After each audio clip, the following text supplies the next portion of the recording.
أعوذ بالله من الشيطان الرجيم بسم الله الرحمن الرحيم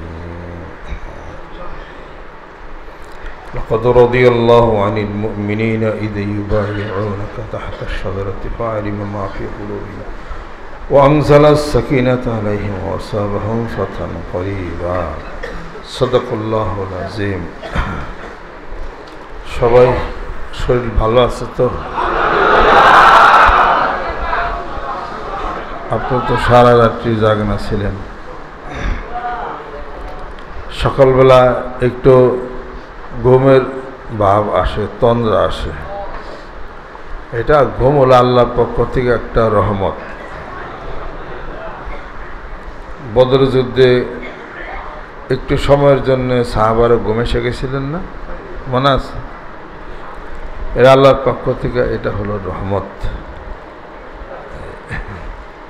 অতিরিক্ত ঘুম এটা আল্লাহ পাক পছন্দ করেন না। আবার ঘুম না পাইরা তা আপনি শুধু খালি ইবাদত বন্দী জিকিরই করলেন, স্বাস্থ্যহীনতা হইল, এটাও আল্লাহ পাক পছন্দ করেন না। আল্লাহ নবী সাল্লাল্লাহু আলাইহি সাল্লামকে আল্লাহ পাক কিছু বিশেষত্ব দিয়েছিলেন যা কোনো নবীর প্রতি সম্ভব হয় নাই, কোনো মানুষের প্রতিও যা সম্ভব হয় নাই। একবার মসজিদে নববীর মধ্যে সাহাবারা আল্লাহ নবী সাল্লাল্লাহু আলাইহি সাল্লাম কথা বলতেছেন, সাহাবারা খালি গমে ডলতেছে, কেউ পইরা যায়। আল্লাহ নবী সাল্লাল্লাহু আলাইহি সাল্লাম বললেন, এই তোমরা এমন করো কেন, পইরা যাও কেন, এত কি হয়েছে তোমাদের? ওই রাসূলুল্লাহ সারা বই আমরা নামাজ পড়ছি। এই আল্লাহ নবী সাল্লাল্লাহু আলাইহি সাল্লাম নিষেধ করলেন, তোমরা সুস্থতা নিয়ে কাজ করো। আমি রাসূল, আমার ব্যাপারটা হলো আলাদা। আল্লাহ নবী সাল্লাল্লাহু আলাইহি সাল্লাম সময় বেসাল থাকতেন, না খাইয়া রোজা থাকতেন। আমি খাইয়া রোজা থাকি তাই বলে সমস্যা? খাওয়া রোজা থাকি, সারাদিন না খাইয়া থাকতে হবে, পেটটারে টিপাই দেখি যে কী পরিমাণ শক্ত হয়েছে, নিক জানে ফোটান যায়। এত খাওয়া খাই, তারপরও বিকালে মেজাজ 49 বুঝেন না? হ্যাঁ, 49 মানে বিকালে রোজা থাইকা আসরের নামাজের পরে একটা ছাড়া দুইটা কথা জিজ্ঞাসা করলেই বলে, কত সংক্ষেপ করো, রোজা দেওয়া জানো না? হ্যাঁ, মেজাজটা তখন খালি 49 হয়ে যায়, খারাপ থাকে। যেহেতু বেলা ডোবার আগ মুহূর্ত, মন মানসিকতা ঠিক থাকে না। এই রোজা রাখা মন মানসিকতা যেন ঠিক থাকে, তুমি যেন কন্ট্রোল হইতে পারো, এই জন্য তো রোজা রাখার ব্যবস্থা। তোমার মেজাজ 49 হয় কে? রোজার শব্দের অর্থ হলো দহন, জ্বালায় পড়ে ছারখার করে দিবে। তোমার ভিতরের যত চাওয়া, যত প্রাপ্তি, যা কিছু আছে সব জ্বালায় পড়ে ছারখার করে দিবে। ক্ষুধা লাগলে নিয়ন্ত্রণ যেন না হারিয়ে ফেলো, এই জন্য তো রোজার ব্যবস্থা। এই দেখো না, বেলা ডোবার আগে মেজাজ ঠিক নাই, পরের দিন এসে সকালে, তার মানে সে রোজা। এখন কথা বলা যাবে না, রোজার দগ। রোজা থাকলেও যেভাবে থাকতেন, রোজা না থাকলেও একইভাবেই থাকবেন। এটার নাম হলো রোজা রাখা, সওম। এটা হলো লাজিম এবং মুতাদ্দি, বিরত রাখা, বিরত থাকা, দুই অর্থই হলো লাজিম মুতাদ্দি। নিজেকে বিরত রাখবেন, বিরত থাকবেন। কাজেই এই রোজা রাখার অর্থ হলো এই নিজের রাগকে কন্ট্রোল করবেন, নিজের যত লোভ, লালসা, ক্রোধ যা আছে সব নিয়ন্ত্রণে আসবেন। এই জন্যই হলো রোজা রাখার এই হলো ব্যবস্থা। আল্লাহ নবী সাল্লাল্লাহু আলাইহি সাল্লাম না খেয়ে রোজা থাকতেন। আল্লাহ নবী সাল্লাল্লাহু আলাইহি সাল্লাম ইরশাদ করেন, লাস্তুকা হাইয়াতিকুম ইন্নী আবিতু ইনদা রব্বি ইউতঈমুনি রব্বি ওয়া ইয়াসকিনি। সুবহানাল্লাহি ওয়া বিহামদিহি সুবহানাল্লাহিল আযীম। আমার পরওয়ারদিগার, আমার রব আমাকে খাওয়ান, পান করান, এটাকে সময় বেসাল বলা হয়। আমাদের জন্য সময় বেসাল নিষেধ, খাইয়ে রোজা থাকতে হবে নাকি কোন? আর একটা পান যদি খাইয়ে পারতাম তাহলে যারা পান খান, যারা পান খেউকা কেরা কেরা? না না না, যারা পান খান মানে একটা দুইটা খান, এটা হলো পান খান, এটাকে বলা হয় পান খাওয়ার। যারা পান খেউকা মানে পানের উপরে পান খায়, বিড়ি খায়, মাঝে মাঝে একটা দুইটা বিড়ি খায় আর কি। বিড়ি খেউকা, বিড়ির উপরে বিড়ি খায়। এই যারা পান খাওয়ার অভ্যাস আছে, আল্লাহ যদি একটা নিয়ম করতো পান খাও, ঠিক আছে, এটা তো ভাত তরকারি কিছু না, পান খাইতে পারো, তাহলে সারা বছর রোজা থাকলো, সমস্যা নেই, কথা খেয়াল করতে দা। আর যারা বিড়ির অভ্যাস আছে, বিড়ি অসুবিধা নেই, খেলে বিড়ি খাইতে পারো একটা দুইটা, রোজাতে সমস্যা নাই, তাহলে সারা বছর রোজা রাখলো, ওইটা করে সমস্যা, এটা হইতো না। যাই কিছু হোক, আল্লাহ, এই তো সামনে আবার রোজা আসতেছে, একটা রমজান মাস যখন চলে যায়, রহমত চলে যায়, বরকত তখন চলে যায়। রোজার মাসে সারাদিন না খেয়ে থেকে কোনো সমস্যা হয় না, অসুখ বিসুখ বাড়েও না। যেই মাত্র রোজা চলে যায়, পেট বিষ, মাথা বিষ, পেট ফুলছে, বমি করছে, পাতলা পায়খানা হচ্ছে, কত কিছু শুরু হয়ে যায়। এত কিছু কেন? রমজানের মুবারকের মাসের বরকত অন্য মাসে অন্য সময় এই বরকত কিন্তু হবে না। যে সময়ের যে ওয়াক্তের যা বরকত, ওই বরকত ওই সময়ের মধ্যেই আল্লাহ পাক দিয়া থাকেন। আল হজ্জ ওয়াল আরাফাত, জিলহজ মাসের 9 তারিখে উকুফে আরাফা, এই 9 তারিখে আরাফার ময়দানে অবস্থান করবেন মাগরিব পর্যন্ত, মানে বেলা ডুবা পর্যন্ত। বেলা ডুবলে ওখান থেকে রওনা দিবেন। মাগরিব ঈশা একসাথে পড়বেন কোথায়? মুজদালিফায়।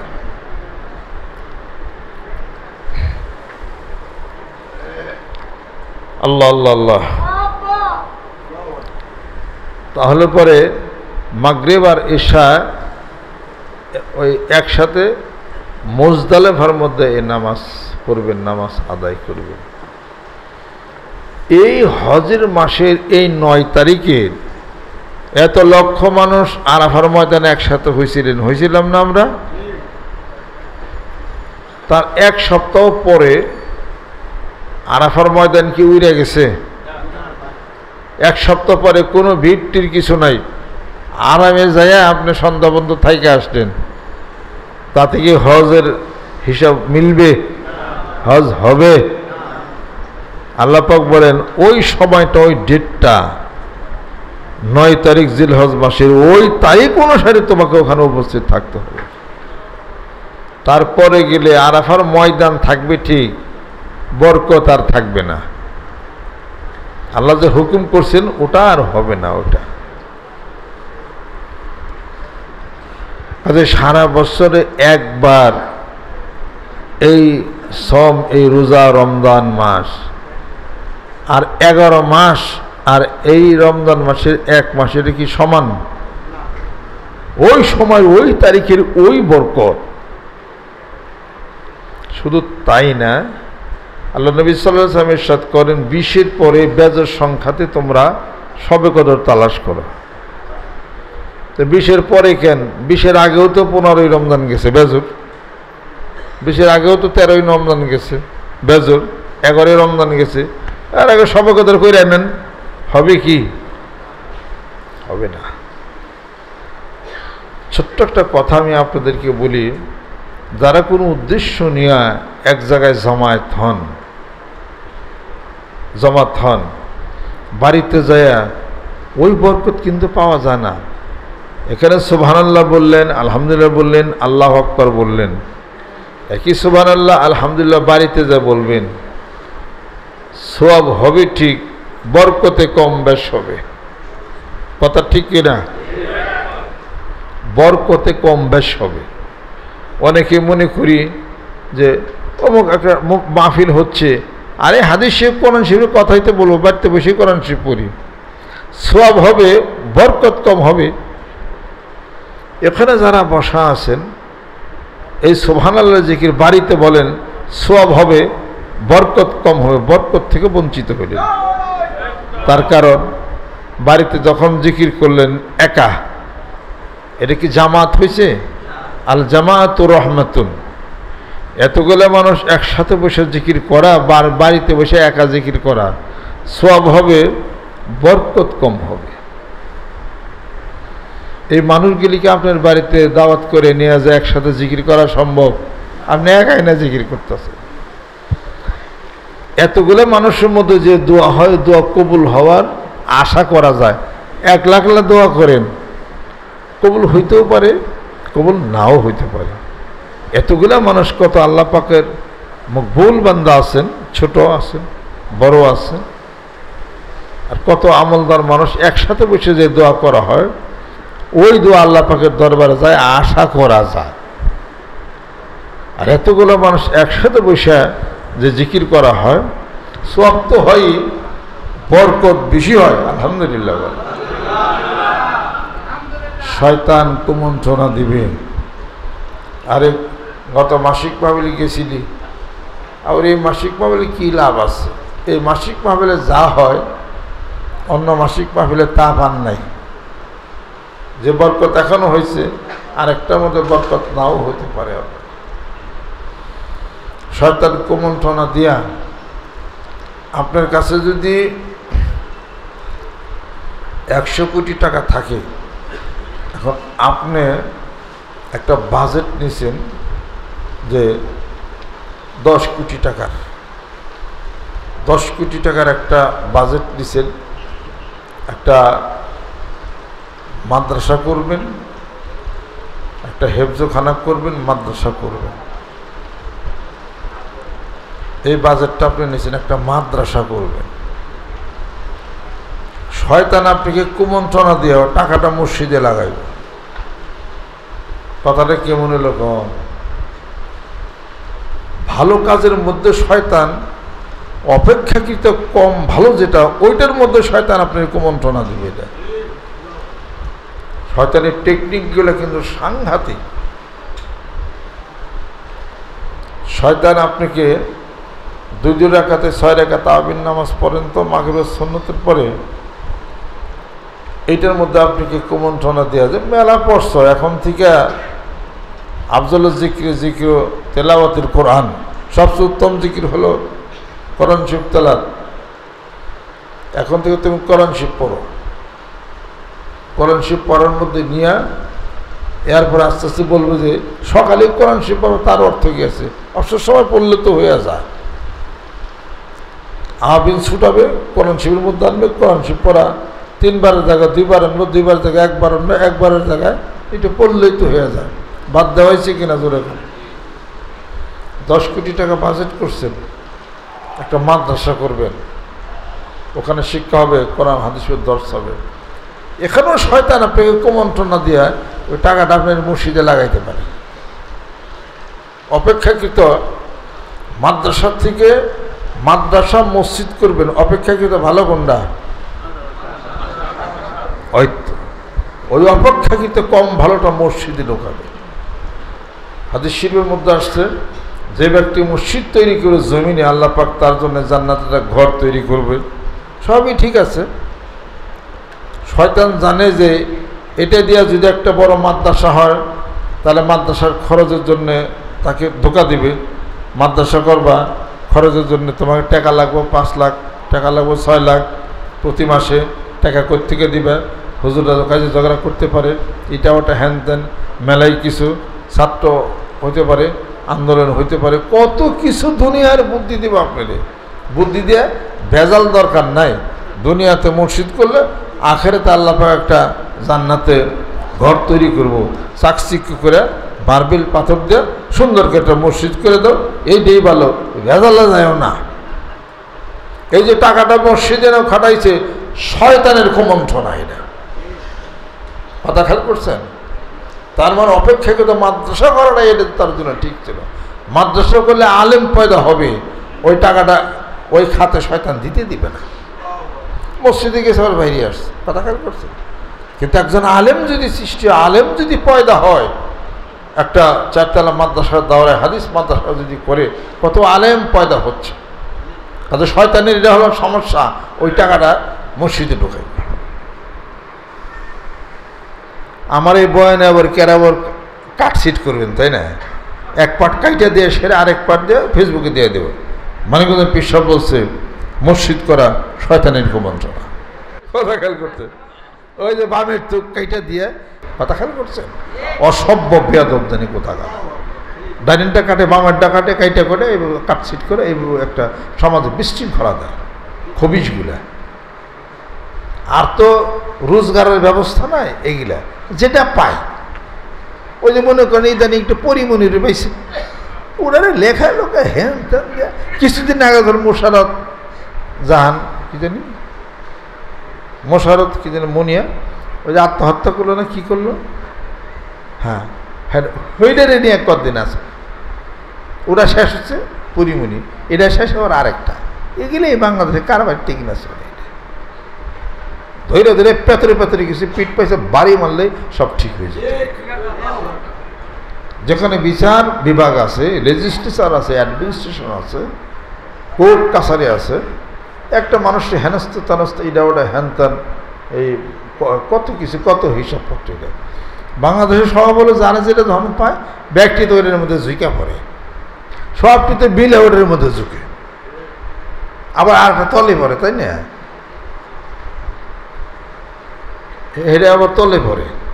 ওই যে আরেকটা জানি কি আসলো, মুন্না না মান্না কারা জানি মারা গেল, আত্মহত্যা কুমাইয়া মারলো, ওইটা কিছুদিন আসলো, ওইটা গেছে মোশাররফ জাহান মনিয়া, এইটা আবার আছে এই বসুন্ধরা গ্রুপের যে মারা গেল, বসুন্ধরা গ্রুপ ওইটা আসলো, ওইটা নিপছে পরিমণি, পরিমণি যাওয়ার আরেকটা আইবে, ঠিক এই কারবার। এটা মানে সবটিতে মিলে একটারে ধরে। আমার এক যে ভিডিওটা ভাইরাল হয়েছিল, ব্যক্তিতে মিডিয়া হুজুর টুজুর যা আছে যত, একবারে বড় বড় দাহারি আলেম টালেম হ্যান ত্যান, এতই খারাপ মানিকগঞ্জবাসী, ওখানে যাওয়া যাবে না। এই গাদা, যাওয়া যাবে না মানে আল্লাহ কিসের সাগরে এলম শিখছো, এলমের পৃষ্ঠের তলে পড়ছে। আল্লাহ নবী সাল্লাল্লাহু সাল্লাম, ওমর তো কাফের ছিল, ওমরের বাড়িতে কয়বার গেছে দাওয়াত নিয়া? তোমার তো সিংহমৌলবী জবর ই হয়েছে, বড় মলন হয়ে গেছে। বগারশিব হাতে মসজিদ কিনা আরে ছাপপালা করে কিনা বইছে একবারে, মানে যাওয়া যাবো না, শিখ বেদাত, এইগুলোর মধ্যে না নামছে খালি আর কি। এই জন্য তো আমাদের দেশের ওই হাডুডু খেলা আছে না, এটা হলো জাতীয় খেলা। হাডুডু খেলা জাতীয় খেলা। এটা কেন জাতীয় খেলা? সবটি মিলে একটারে ধরে, সবাই মিলে একটারে ধরে। মানে পিসাবরে যখন ধরবে, ব্যক্তিতে মিলা ধরবে, ওনারে হুয়ানছে। এই জন্য হাডুডু হলো জাতীয় খেলা। দোয়েল কেন জাতীয় পাখি আজও আমার জ্ঞানে ধরে না। সকালবেলা উঠে পায়খানার মধ্যে যায়, ওটা ঠুট দিয়ে পায়খানা এমনি করে নাড়ে, আর ওখান দিয়ে পোকা আর কিরা খায়, ওটা হলো জাতীয় পাখি দোয়েল। জাতীয় খাবার হলো, আমি কম না, পান্তা ভাতার কাঁচা মরিচ, আল্লাহ তুই পার করিস। জাতীয় মাছ হলো ইলিশ, জাতীয় ফুল হলো শাপলা। যাই হোক, ওগুলো বলতে চাই না। জাতীয় খেলা হলো হাডুডু। তার মানে সবাই বুদ্ধি করে দেখছে যে ব্যক্তিতে মিলে ওই একটারে ধরে, 4-5 মিলে একটারে ধরে। কাজে যখন যেটা হবে সবটিতে মিলে একটারে ধরে, কেন দইরা ওটারে হুয়ান চাই, ওটারে। এই স্বভাব আমাদের মধ্যে রয়ে গেছে বিদায়ী এই জাতীয় খেলা হাডুডুরে আমরা জাতীয় খেলা আমরা বানাইছি। কথা খেয়াল করছে? আমার মনে হয় আর কি, তা জানি না। কিছুদিন আমার ওই ভিডিও নেয়, ওইটা হলো ভাইরাল হয়েছে, সব জায়গায় জায়গায় জায়গায় জায়গায়।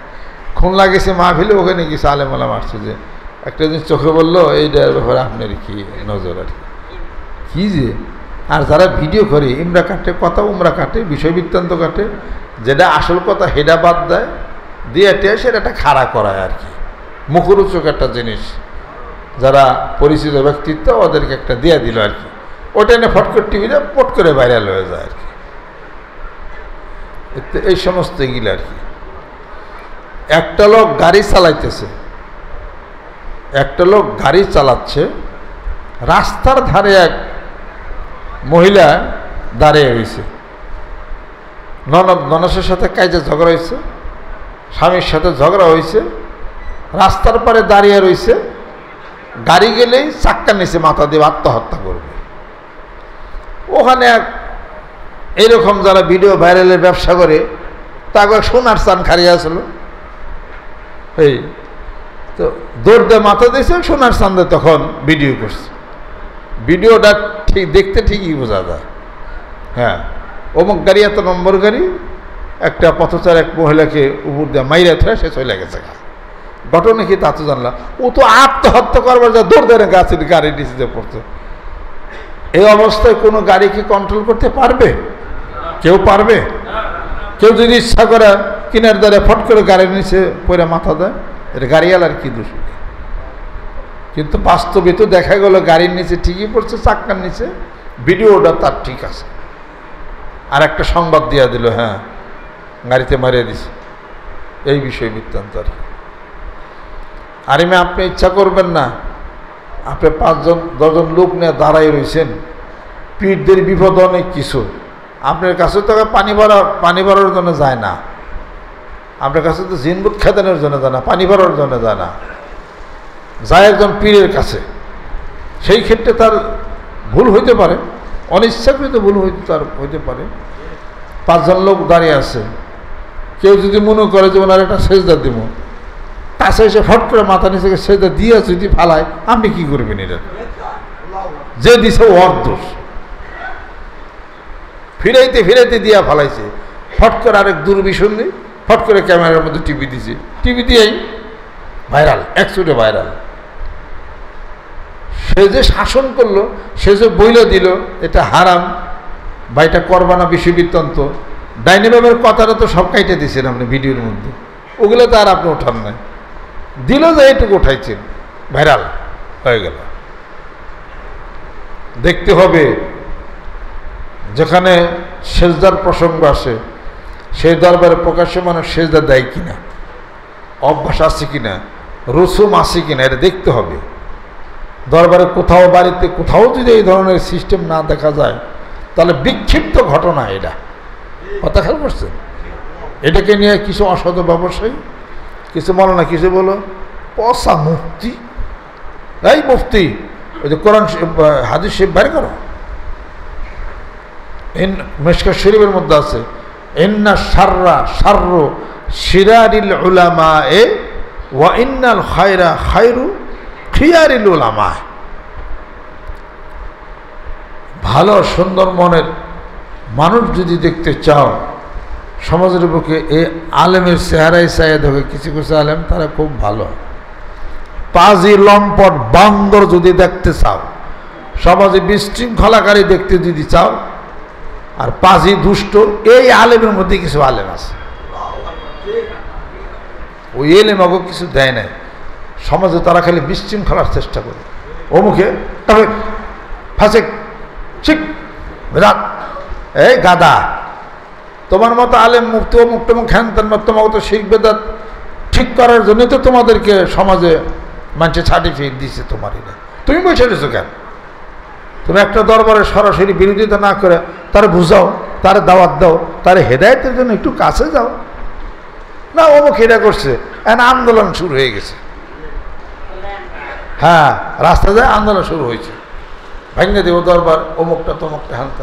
আর আমাকে বিরুদ্ধে আন্দোলন হয়েছিল, বলো বোঝাবুঝির, ওই কালামপুরের মাঠে এক বাংলাদেশের খ্যাতনামা আলেম, এখন ওনার নাম তার বলা যাবে না, ওনার নেতৃত্বে প্রায় 30,000 মানুষ একত্রিত হয়েছে।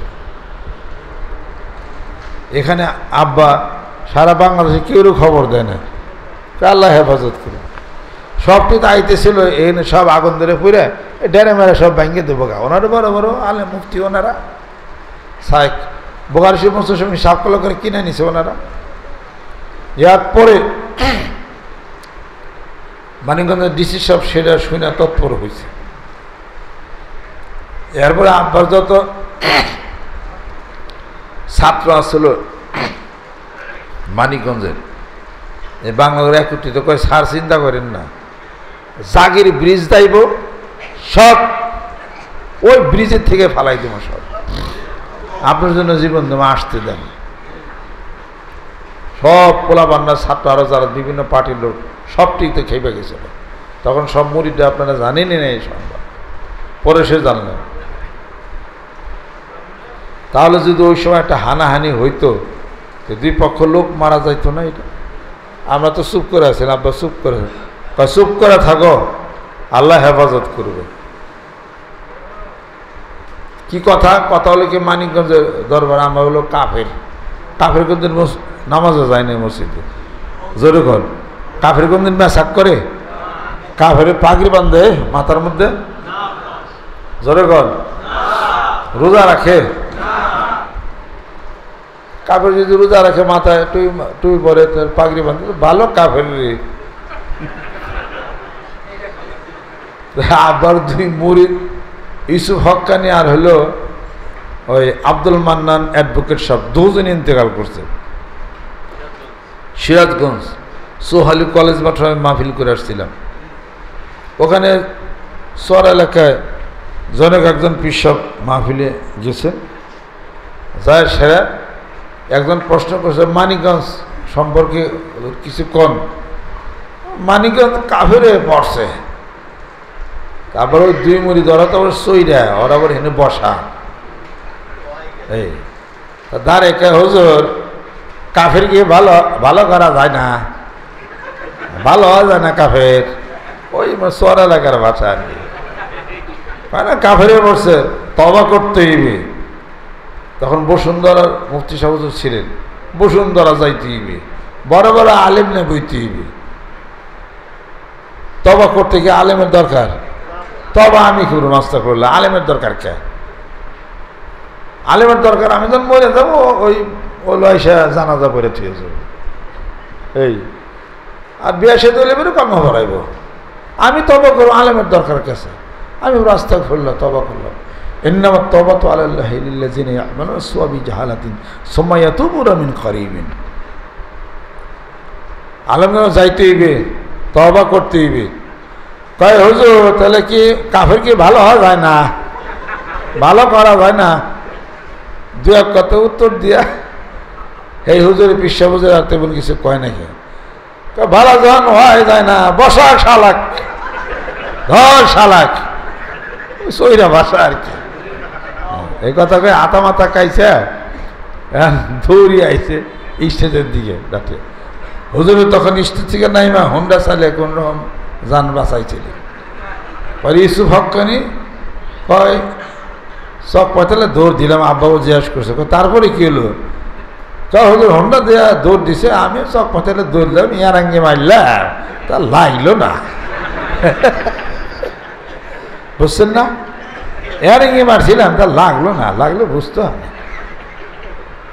এরাঙ্গি মারছিল চক পাতাইলে, এরাঙ্গি এরাঙ্গি বুঝেন না, ওই মানে লাঠি লুটি দিয়া স্যাংডা মারছে, চক পাতাইলে স্যাংডা মারছে, পরে পায় না। এই সমস্ত হলো গ্রুপ, কাফের, মুনাফিক, বেঈমান, শিরক, বেদাত। তোমার রাখছি কি করবার লেগে, তুমি আসবা, দাওয়াত দিবা, কথা বলবা, বুঝাইবা, ওখানে যাওয়া যাবে না। দিনের দাওয়াতের জন্য আল্লাহ নবী সাল্লাল্লাহু আলাইহি ওয়াসাল্লাম ওমরের বাড়িতে 3 বার গেছে। তুমি মৌলবি কয়বার আইছো আমাদের এখানে, আমাদের কাছে কয়বার আসছো? বসতে পরে কথার উত্তর একটাও দিতে পারবা না। আর মনে করে আমাদের এখানে বোকার সুমনে বানিয়ে নিছি আমি কিচ্ছু বলাবাই না, আমার কিছুই ছিল, আমার বোকা বোকা হইতে হইতে বিজয় লাভ করে ফেলাইছি ইনশাআল্লাহ। এই 2 বছর করোনা না গেলে বুঝতেন ইনশাআল্লাহ তাআলা। আল্লাহ পাক পরিস্থিতি ভালোর মধ্যে আনছেন, সারা বাংলাদেশ আমরা বিচরণ করবো ইনশাআল্লাহ তাআলা। আব্বা বলছেন না মাঠে ময়দানে দেখা হবে, মাঠে ময়দানে দেখা হবে ইনশাআল্লাহ তাআলা। মাঠে ময়দানে বৈশা পারবা না ইনশাআল্লাহ তাআলা। কি মাঠে পারবা? অমুক জায়গায় যা শিরিক বেদাত করবে, ওরাও সুন্দর সুন্দর মানুষের অভ্যাস হয়ে গেছে।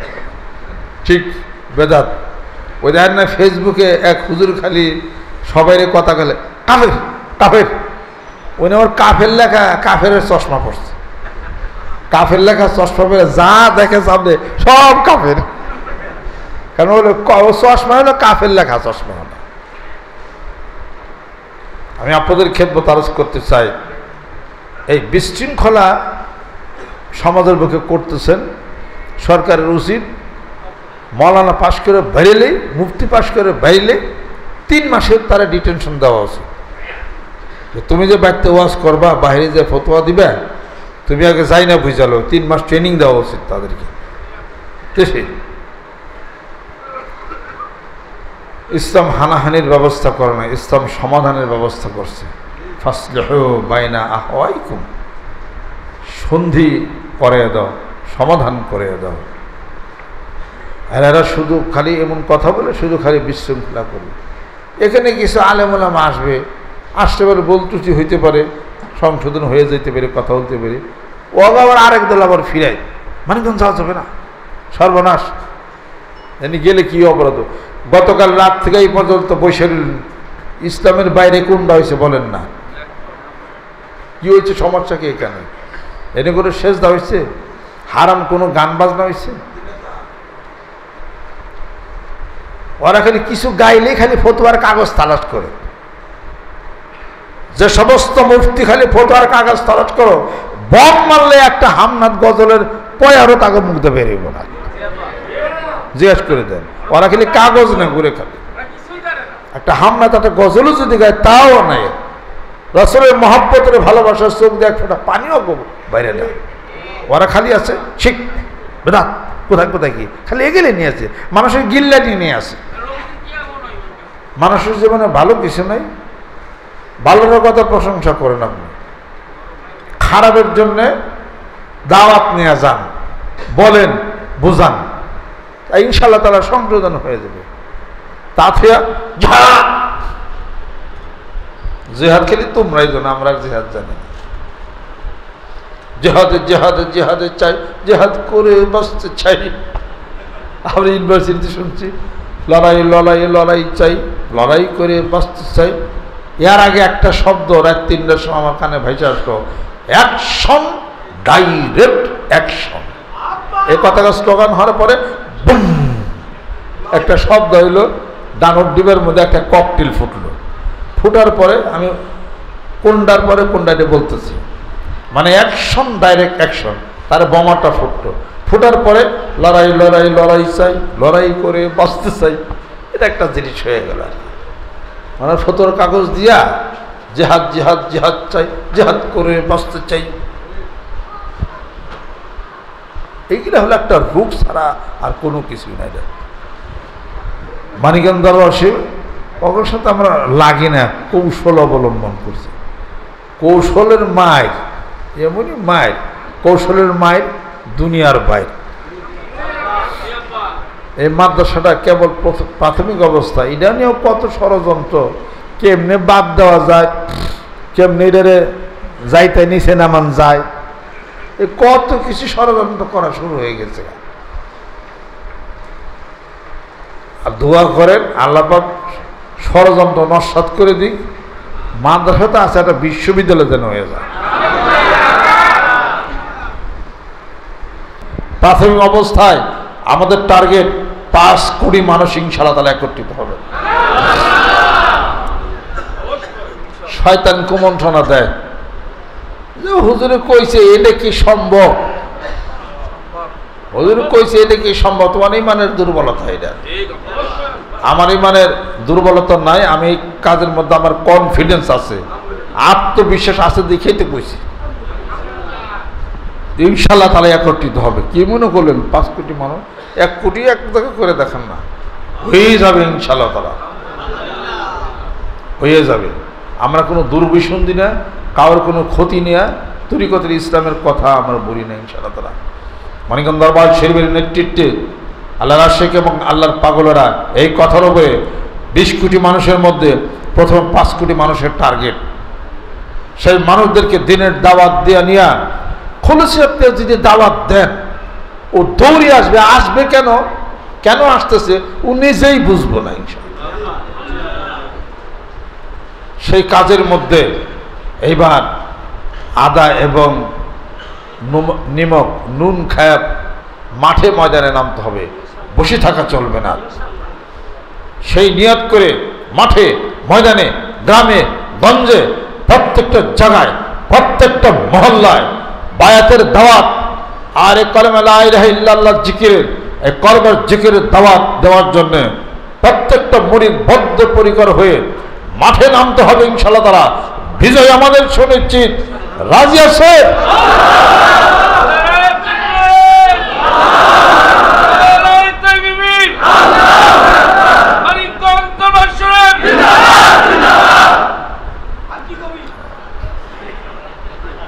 আমি আপনাদের খেদমত আরজ করতে চাই, কলেজ ইউনিভার্সিটির ছাত্র যারা আছেন কলেজ ইউনিভার্সিটির মধ্যে ঢুকে পড়েন, স্কুলের ছাত্র যারা আছেন স্কুলের মধ্যে ঢুকে পড়েন।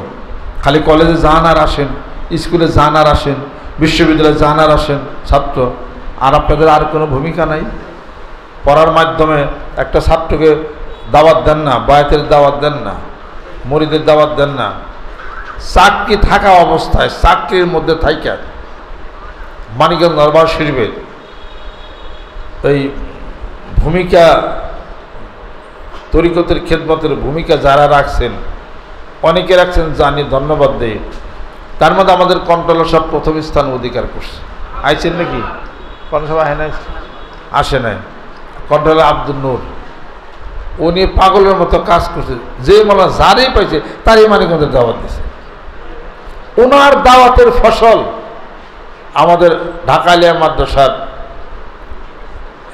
হেড মুহাদ্দিস সাহেব,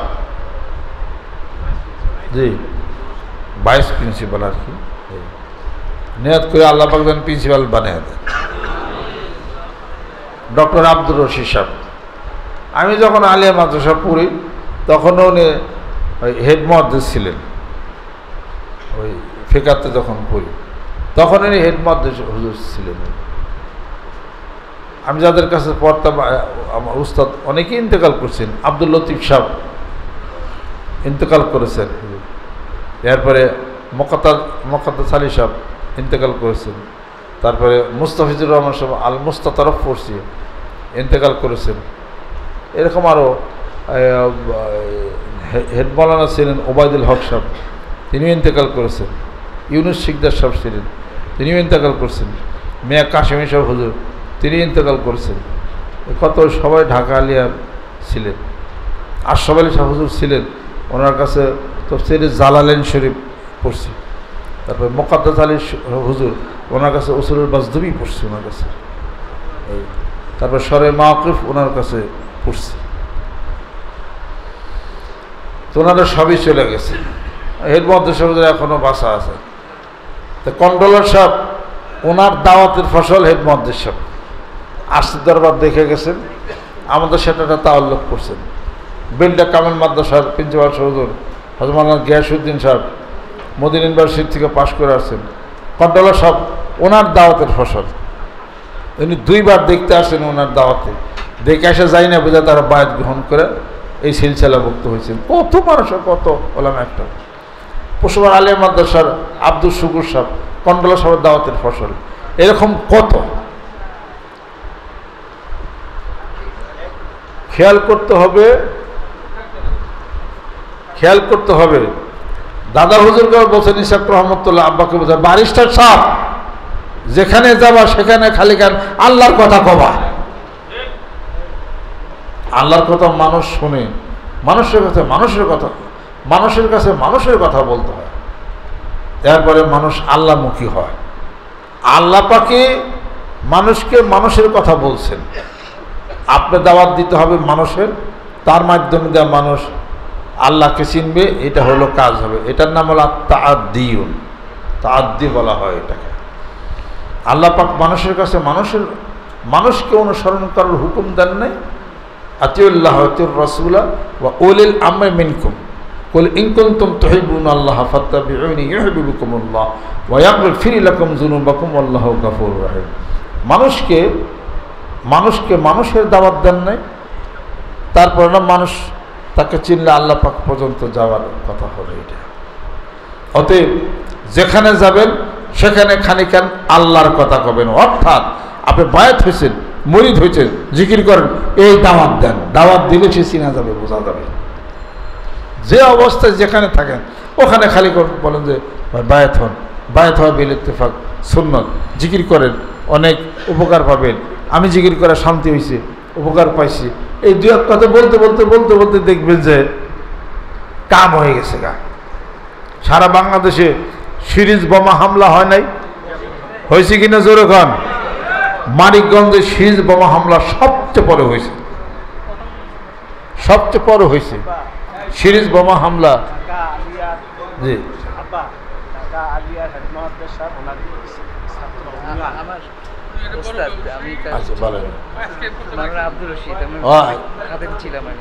ভালো ভালো ভালো, খুশি খুশি, সব পারেন। উনি কেরাত হামনাত সব পারেন। আচ্ছা, আলেম ব্যক্তি। ঢাকালের হেডমাস্টার সবুজ আছে যার কথা বললাম, ওনার ছাত্র আলহামদুলিল্লাহ। বসেন। আবার ব্যবসায়ী না, আবার একজন বড় ব্যবসায়ী। চোখে বোধ একটু চোখ কম, একটু লাইট আলোতেই হয় না। আচ্ছা আচ্ছা আচ্ছা, চোখে রাত্রিতে সুরমা দিয়ে, আর 1 ফোঁটা করে মধু সকালে,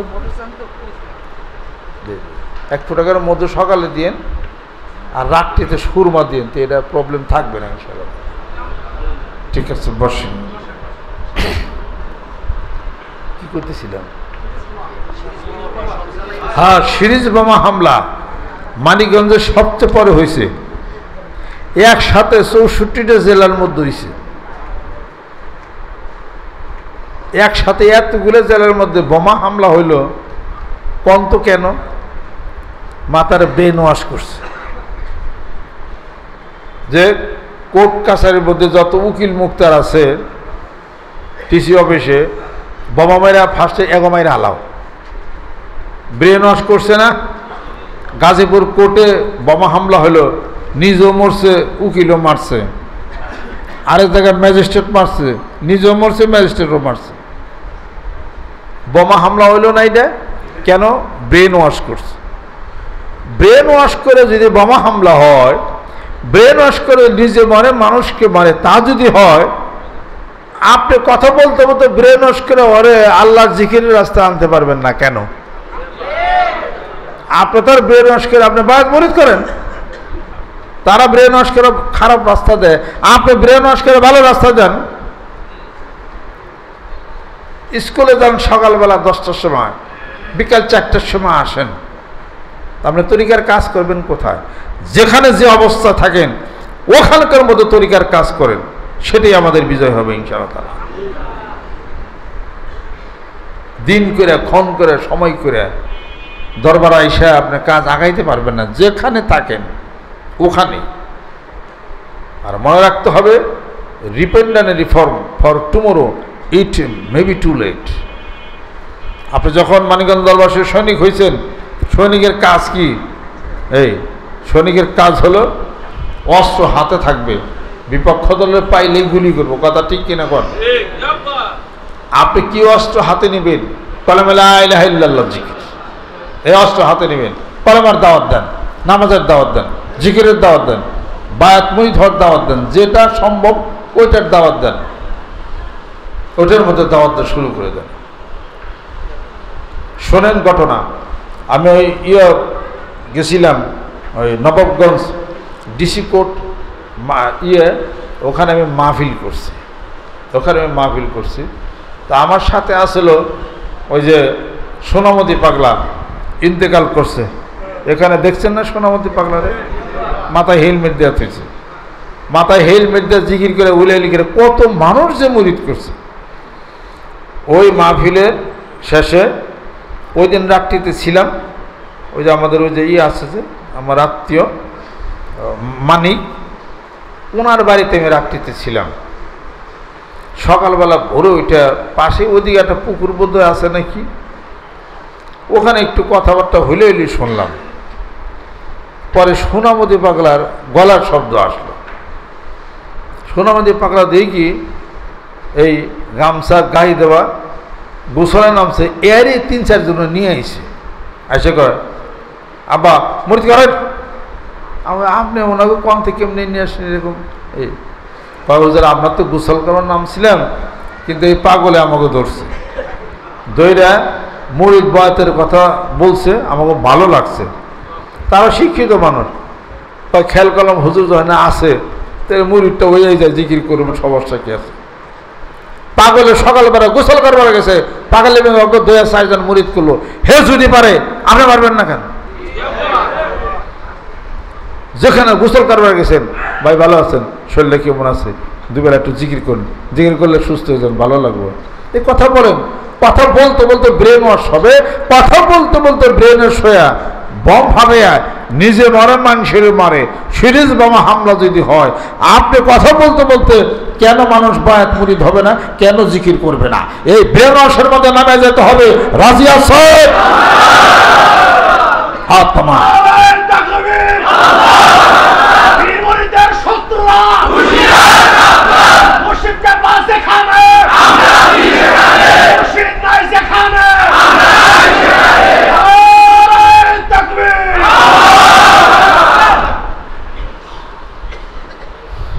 বাতের মুরগি চিনেন না? এই যে আমি এদিকে এক জায়গায় একবারতে প্রোগ্রাম আসলে একটা আসছিলাম, পাশে হলো ওই যে বস্তা মস্তা রাখছে, চার দুধটা ডাইকাতেছে, তো চকিতে শুইছি, সারা রাত বইরা খালি শরীরে কি জানি আটছে। আমি তার ওই মুরগি যে উকুন আছে না, এটা তো আমি বুঝি নাই, দেখাও জানা, লাইট দিয়ে দেখি কিছু দেওয়া যায় না, কামড়ায় আটে কি।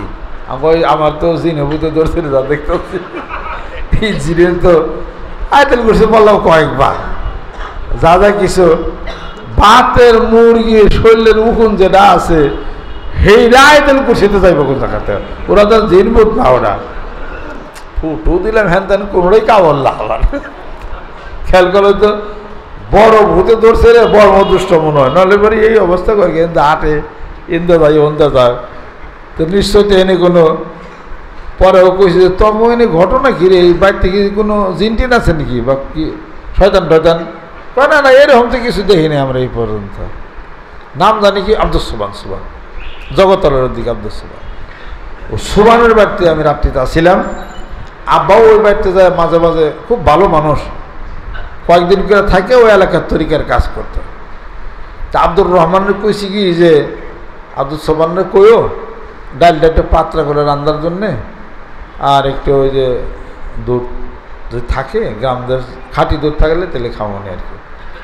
আর আব্দুর রহমান কইছে যে ডালটা একটু পাতলা করে রান দিন। আব্দুর রহমানের দোষী ঠিক মতো, পীর বাইতে না কি খাওয়ার নাকি তোমার কাছে হিউ, তাই না? পীর আমরা ইয়ার আগে আনি নেই, মানে আব্বাই গেছে। আব্দুর রহমানের কোনো পাত্তাই দেয় রে, ঘন করে ডাল দিতেছি। আর আমি তো ঘন ডাল খাইতে পারি না। এই তারপরে আব্বা হলে খাইছে ঘন ডাল, আবি খাইলে পাত্তা ডাল। পরে আব্দুর রহমান তুমি কম নাই, আব্বা কই নাই মানে আমার খাইলে মারাই নেই দূরে, কইছি তো আমি। কয় আমাকে শিখাও খেত বন্ধ, হালে খাদম হয়েছে তো ঠিক পাও না, আগের ফিরে ভাই টানি নেই জানি নেই কেমনে রান্ধন লাগে। ও যতই কইছে ডাল পাতলা ততই ঘন করতে গেলে। হে লোক খুব ভালো মানুষ। সেই বাড়িতে করলাম কি তেলে পরে কিছু আছে টাছে না, রাইতে দিয়ে নিষ্কান দেয় মিষ্কান দেয় যে জিন বুট পিছার চিচার কয় না, এরকম তো কিছু নাই, টাই পাইনি। আমি ধর সারা রাত ধরে ঘুম পারে না, আমার শরীরের মধ্যে খাই যাচ্ছে খালি। আর এই ডাবাটা হয়েছে কি জানি আছে একটা কিছু, এত দোয়া কলমা পড়লাম, আইতেল করছি, ফু দিছি, সুরা দাঁত অমুক তমুক খাইতাম, আমার যা চাল আলাদা তোর সব কাটাইছে। কোনো চালানে কাম হয় নাই, মাথায় খাই যায়, এনে খাই যায়, ওনে খাই যায়, ফজর পর্যন্ত একটু ঘুম পাড়তে পারি নাকি। হেসাব করে আপনি আপনার কথা জীবনের কোনো প্রোগ্রাম হন না, কি জানি শরীর দেখাইলে হাঁটে। কতক্ষণ পড়াইছে, কয় আব্বা মাছ চাই, আমারই ভুল। আমার তো আপনি কি গড়াইছে নি? কয় না আমি তাই না। তা আপনার ভুল কেমনি গেলে? কয় ওই যে বস্তা ডেকে থেছি না, ওটার তলে একটা মুরগি আছে, বাতের মুরগি, উমের মুরগি চেনেন না? কয় হেডের মধ্যে একটু পোকা হয়েছে মনে হয়, তার নাম হলো প্যারাতি। হেইডেই মনে হয় আপনাদের ধরছিল, আমি ধরবিয়া হাসাই দিকে কহ আমি যাই, তাও বাঁচলাম, এই জিনের রাত থেকে বাঁচছি। তাও পরে আমাকে হে মুরগি আনছি দেখে নই, বিশ্বাস করে দেখি। পরে হে মুরগি আনছে, আল্লাহ শৈল বলা হাজার হাজার পোকা। এটা উদাহরণ দিলাম কে তা আপনি বুঝছেন? বাতের মুরগির মতো অনেকে বাড়িতে বয়ে থাকে, ডিম দিয়ে না, বাতের মুরগির মতো বয়ে থাকেন না। বাতের মুরগির শরীরে যে প্যারাতে পোকা হয়েছে, পারলে প্যারাতে পোকা হয়ে, তার মানে এই পোকা মানুষের শরীরে মাথায় উঠে তারে বিরক্ত করে। তারে আপনি বিরক্ত করবেন, জিকির করো, নামাজ পড়ো, হজ করো, জাকাত করো, জাকাত দাও, বায়াত মুনিত হও, বকাবেজি করো না, গেবর করো না, পিতামাতার খেদমত করো, আল্লাহর জিকির করো, তোর ভালো হয়ে যাবে। এই দিনের দাওয়াতের জন্যে মুরগির শরীরে যে প্যারাতে আছে ওই রকম কাজ করতে হবে। ওই মুরগির মতো বাতের মুরগি হওয়া যাবে না, প্যারাতে ওই ছোটো ছোটো পোকার মতো কাজ করতে হবে। রাজি আছেন? হাত নামা।